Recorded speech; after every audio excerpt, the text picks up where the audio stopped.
Hello, everyone, and welcome back to the podcast. If this is your first time listening, my name is Mia. And I'm Dan. Thanks for joining us today.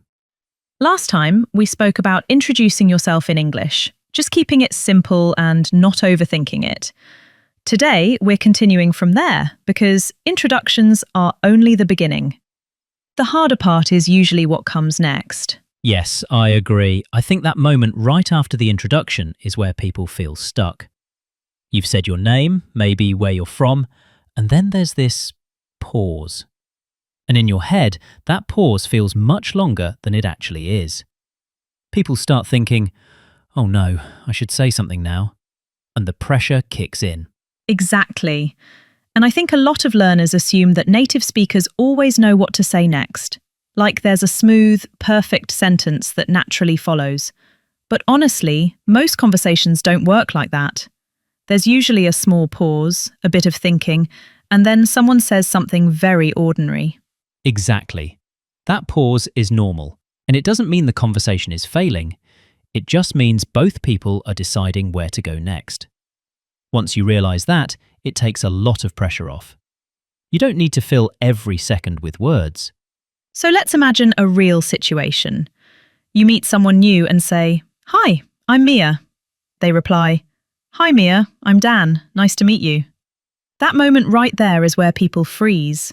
But really, the easiest next step is just a simple question. Yes, questions are your best friend in these situations. You don't need to be clever or interesting.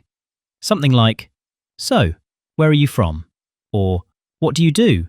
works perfectly. These are questions people hear all the time, and that's why they're easy to answer. And I think learners sometimes worry that these questions are too boring. But boring is actually good here. Boring means familiar, and familiar means less stress. Nobody expects deep conversation 5 seconds after meeting someone. Exactly. This isn't a movie scene where you need a perfect line. Real conversations are built on very simple topics. And once someone answers your question, you suddenly have something to react to, which makes the conversation flow more naturally. Another important thing to remember is that the conversation isn't only your responsibility. The other person also wants it to work. They'll usually help by asking you something back or adding information. You're not carrying the whole thing alone. That's such an important point. A lot of learners feel like they're being judged, but most people are just focused on themselves. They're thinking about what they're going to say next, not about your grammar. Once you realise that, things feel a lot lighter. I remember when I was speaking another language, I felt like every silence was my fault. I thought I had to fill it immediately or I'd look awkward. But now I realise that silence is just part of conversation. Even native speakers pause and think. Same here.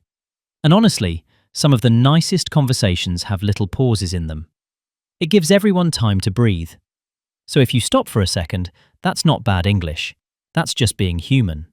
Another easy follow-up after introductions is asking how long someone's been somewhere. How long have you lived here? Or how long have you been working here?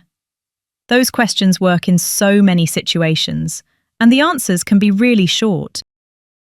Yeah, someone might just say a few months or a couple of years, and that's fine. You don't need a long answer to keep a conversation going.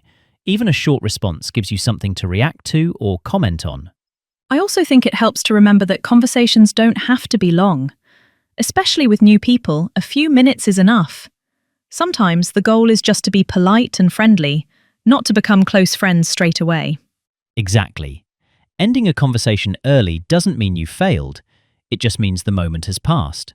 And next time you see that person, it'll actually feel easier because you've already spoken once. Listening is another big part of this. You don't need to plan everything you're going to say. If you really listen to the other person, the next question often comes naturally. You can just respond to what they've shared. And if you don't understand something, that's okay too. Saying, "Sorry, could you repeat that?" is completely normal. Native speakers say that all the time. It's much better than pretending you understood and feeling lost. I think learners are often much harder on themselves than they need to be. They expect fluency immediately, But fluency is built from lots of small, imperfect conversations. Every introduction and follow-up helps, even if it feels awkward. Yeah, confidence comes from experience, not from perfect sentences. The more you do this, the less scary it becomes. One day you'll realize you're having these conversations without even thinking about them. So if you're listening right now, don't try to memorize lots of questions. Just choose one or two that feel comfortable to you. Practice them, use them again and again, and let the conversation grow naturally from there. And remember, what about you is always a great option. It works in almost every situation and gives the conversation back to the other person.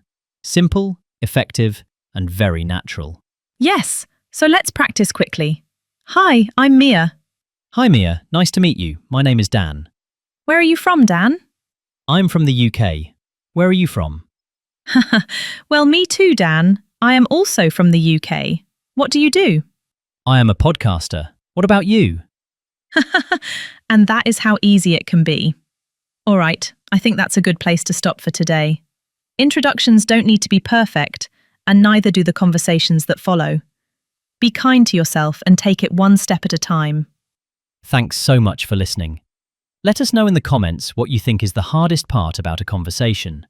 Remember, be kind to yourself and have fun with it. We'll see you next time.